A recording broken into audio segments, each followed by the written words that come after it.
Imagine que o seu corpo é como uma cidade inteira e no centro dessa cidade existe uma central de distribuição poderosa, o coração. É ele quem manda o sangue para todos os bairros e casas da cidade. Os seus músculos, órgãos, nervos. Só que para chegar lá, o sangue é transportado pela cidade através de avenidas, que são as nossas artérias. Mas e se essas avenidas começarem a entupir? E se placas de gordura começarem a se acumular nas margens dessas vias e com o tempo forem invadindo o meio da estrada? É exatamente isso que acontece na doença arterial obstrutiva periférica.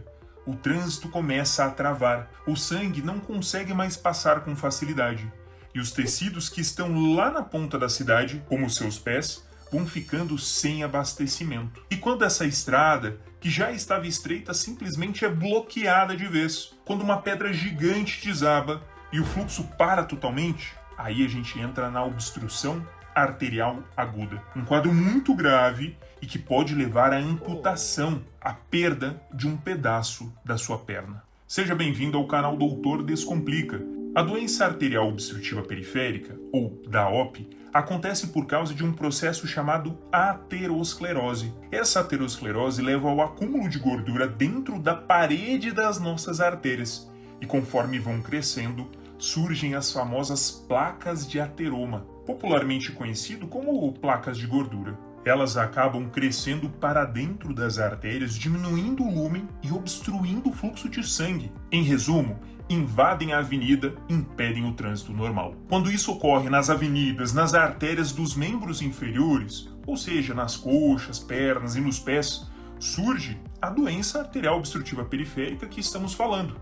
Agora, a aterosclerose é uma doença sistêmica, o que quer dizer que ocorre no corpo todo. E se ela ocorrer nas artérias da cabeça, surge a doença cerebrovascular, associada aos quadros de acidente vascular encefálico, o temido AVC. Caso aconteça nas artérias do coração, as coronárias, surge a doença coronariana, associada ao famoso infarto agudo do miocárdio. Ah, doutor Descomplica, quer dizer que essa aterosclerose é a raiz de todos os males? Isso mesmo, sendo causado pelos vilões clássicos que todos vocês já conhecem, mas que têm dificuldade de controlar, como o tabagismo. E aqui não entra só o cigarro tradicional não, pode ser o cigarro eletrônico também. A hipertensão, pressão alta, diabetes descompensado, o açúcar elevado no sangue, a dislipidemia, que popularmente é chamado de colesterol alto, tudo isso contribui para a formação das placas de gordura. E assim, o corpo não fica parado vendo essa obstrução das avenidas não. Ele até tenta compensar, dilata os vasos, cria vias alternativas, mas uma hora esses mecanismos chegam no seu limite e aí não tem mais jeito. O fluxo de sangue fica comprometido. Antes de a gente seguir, deixa eu te explicar uma coisa importante. O sangue que circula pelo corpo não está ali só de passagem. Ele é o entregador oficial de oxigênio, glicose e tudo que seu corpo precisa para funcionar bem. Os músculos da sua panturrilha não são diferentes. Sem receber sangue adequadamente, o músculo literalmente sufoca. Entra num estado chamado de isquemia. E o que acontece quando entra em isquemia? Ele começa a reclamar. É como se o músculo dissesse: socorro! Tô trabalhando aqui, cadê o sangue que eu preciso? E essa comunicação é feita com a liberação de substâncias químicas que causam dor. Agora vamos nos concentrar especificamente na DAOP. Quando você está parado, seus músculos estão de boa, em modo economia de energia. A demanda por sangue é baixa e mesmo com a artéria entupida, o pouco que passa já dá conta. Mas aí você começa a caminhar e a demanda aumenta. O músculo quer mais sangue, mais oxigênio, mais combustível. Só que com a avenida obstruída, com a placa de gordura na artéria, a oferta de sangue não consegue acompanhar. E aí começa a faltar energia. O músculo entra em sofrimento, entra em isquemia, como já falamos, e você sente dor. Essa dor que aparece só quando você caminha e melhora quando você para, tem nome. É a claudicação intermitente. Por isso, a gente brinca que é a doença das vitrines, porque você começa a andar, sentir dor e disfarça. Para olhar uma vitrine, mexe no celular, finge que está admirando alguma coisa, mas no fundo só está esperando a dor passar para poder seguir em frente. Com o tempo, a coisa só piora. Se o sangue não chega direito, a pele sofre. Sem a irrigação adequada, a pele começa a ficar seca, brilhante, os pelos não crescem mais. Pois é, isso é falta de irrigação. E quando machuca, abre uma ferida, a chamada úlcera isquêmica. E como ela também precisa de sangue para cicatrizar, tem dificuldade de fechar. Agora, tem um detalhe interessante que até você aí de casa consegue perceber. O pulso arterial. Toda artéria pulsa. Ao levar o sangue para os tecidos, você consegue perceber, consegue sentir essa pulsação. Mas quando essa artéria está entupida, a pulsação enfraquece ou até mesmo desaparece. Nós buscamos isso durante o exame físico. Redução do pulso pedioso lá no dorso do pé, pulso tibial posterior, atrás do maléolo medial, aquele ossinho da parte de dentro do tornozelo, pulso poplite, pulso femoral, entre outros. Tá bom, mas como a gente descobre que o paciente tem DAOP? Na maioria das vezes, só pela história clínica e exame físico já sabemos.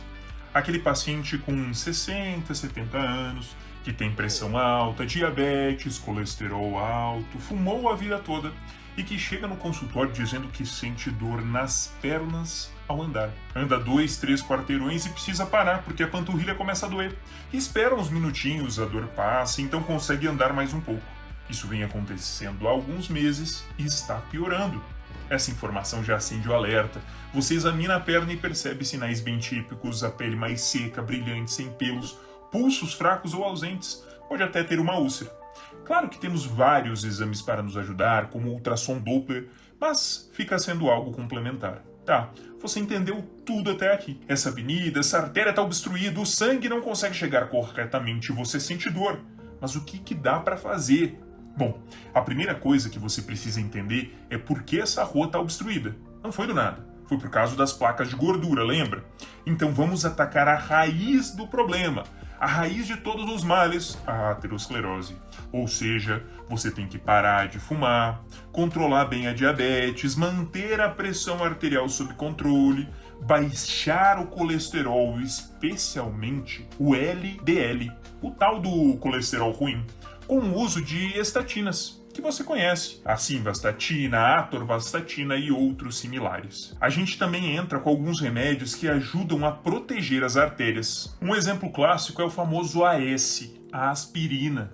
Ela atua impedindo que essas placas se rompam e formem um trombo ali no meio da estrada, ocluindo completamente a passagem. Agora, existe um remédio que é bem específico para DAOP, chamado cilostazol. Ele é um vasodilatador. Ou seja, ajuda a abrir um pouco mais essas artérias e facilita o fluxo de sangue. Agora, tem casos em que, mesmo fazendo tudo isso certinho, o quadro é tão grave que temos que ser mais agressivos no tratamento.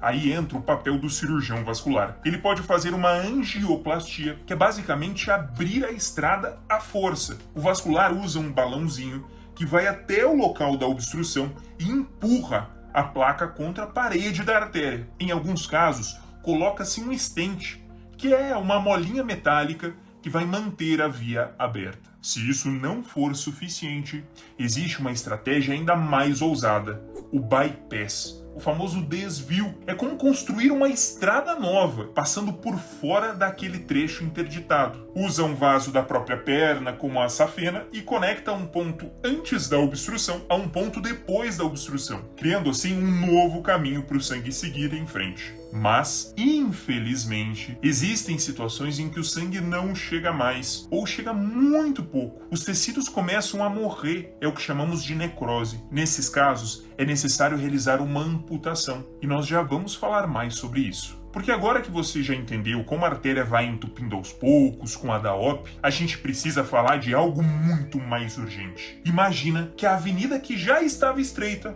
com placas de gordura nas laterais, de repente, uma pedra enorme desaba sobre essa avenida, impedindo completamente o fluxo sanguíneo. O trânsito para completamente. O sangue simplesmente não consegue mais seguir a viagem. E em questão de minutos ou poucas horas, o membro pode morrer. Esse é o cenário da obstrução arterial aguda. E existem duas causas principais para essa pedra enorme que obstrui o fluxo: um trombo ou um êmbolo. Vamos por partes. O trombo costuma acontecer em alguém que já tinha uma DAOP grave. Imagina aquela artéria toda entupida, cheia de placa, e um dia essa placa se rompe. E quando ela se rompe, desencadeia um processo que atrai plaquetas, fibrinas, enfim, forma-se um coágulo no local. Esse coágulo cresce ali mesmo e fecha completamente o caminho. É o que chamamos de trombose local. Agora, o êmbolo nada mais é do que um pedaço de trombo viajante.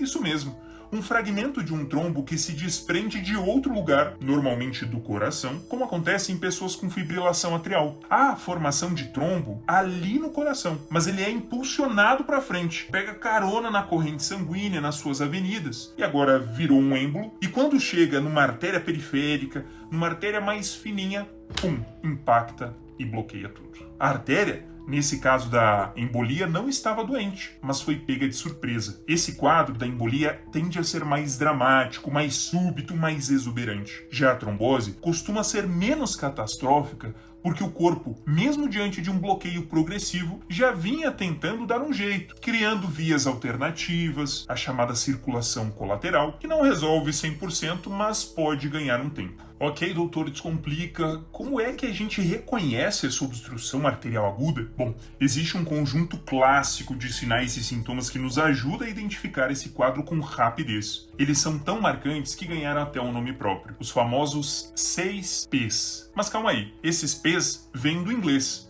Então prepara o The Books on the Table, que a gente vai descomplicar agora. O primeiro P é de pain, que significa dor. E não é qualquer dor. É uma dor súbita, intensa, lancinante. O segundo P é de pallor, que significa palidez. A pele da perna afetada fica muito pálida, esbranquiçada, sem sangue, sem cor. O terceiro P é de pulselessness, que significa ausência de pulso. Lembra da importância do pulso que comentamos lá atrás? Aqui, o pulso simplesmente some. O quarto P é de paresthesia. Parestesia, formigamento, alteração de sensibilidade. Então você começa a relatar a sensação de dormência, formigamento, uma sensação estranha na perna, como se estivesse com o membro anestesiado. Isso indica que os nervos também estão sofrendo pela falta de oxigênio. O quinto P é paralysis, que significa paralisia. Em casos mais graves, o paciente não consegue mais mover o membro. Aqui, a isquemia já está pegando até os músculos e é um sinal tardio extremamente preocupante. Por fim, o último P é de poiquilotermia, que significa alteração de temperatura. Poiquilotermia é um nome chique para dizer que o membro afetado fica frio ao toque. O sangue que deveria manter a temperatura não está chegando. Esses são os 6 sinais de alerta. Se você identificar isso, especialmente com início súbito, corre para o hospital. É uma emergência real e o tempo faz toda a diferença. Meu Deus, doutor, descomplica. Como é que faz para resolver isso? O tempo está correndo e o tratamento precisa ser rápido e certeiro para não perder um pedaço da perna. Então a primeira coisa que a gente faz é evitar que a situação piore, evitar que o trombo cresça, que mais coágulos se formem, e para isso a gente usa o anticoagulante. O mais usado, a boa e velha heparina. Ela não dissolve o trombo que já está lá, mas impede que ele aumenta e evita novas obstruções. Agora, o que vem depois da heparina vai depender do tipo de caso. Se a gente está diante de uma situação de trombose, podemos lançar mão dos chamados trombolíticos. Trombolíticos como a alteplase, que agora sim vão atuar destruindo o trombo. Mas tem um porém. Essa destruição do trombo demora um tempo. Por isso, se a obstrução for mais grave, causada por um êmbolo, não dá para esperar o trombolítico agir com calma. A solução? Chama o cirurgião vascular para resolver, para poder operar. E o nome do procedimento é embolectomia. Literalmente abrir a artéria e tirar o trombo. Agora, tem um cenário que a gente não quer encontrar de jeito nenhum. É quando o membro já não tem mais volta, quando o tecido já morreu. E tem uma dica clínica que entrega isso na hora: rigidez muscular. Isso mesmo.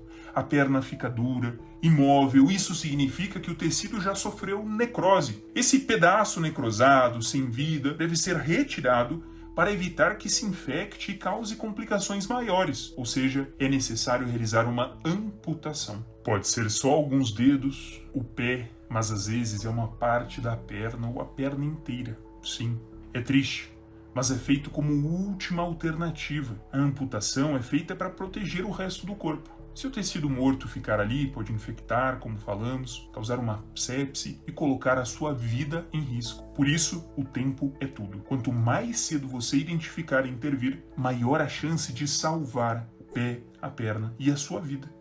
E assim, a gente chega ao fim de mais uma história, mais uma viagem pelo corpo humano. Você entendeu que aquela dor na panturrilha ao caminhar, aquela ferida que não cicatriza, podem ser um sinal de que as avenidas do seu corpo estão com problemas, que placas de gordura estão invadindo as artérias, bloqueando o caminho do sangue e colocando em risco o abastecimento da sua cidade. Então não espere o trânsito parar. Atue na raiz do problema, na aterosclerose. Pare de fumar, controle a pressão, o diabetes e o colesterol ruim. Porque às vezes, o que começa com uma dor ao andar pode terminar com a perda de uma perna. Porque no fim, manter o sangue circulando é garantir que a cidade siga viva. E esse foi mais um vídeo do Doutor Descomplica, onde a medicina é explicada como deveria ser, com simplicidade e de um jeito divertido. Se você curtiu esse conteúdo, a melhor forma de retribuir é deixar o like, compartilhar com alguém e, claro, se inscrever no canal. Te vejo no próximo vídeo.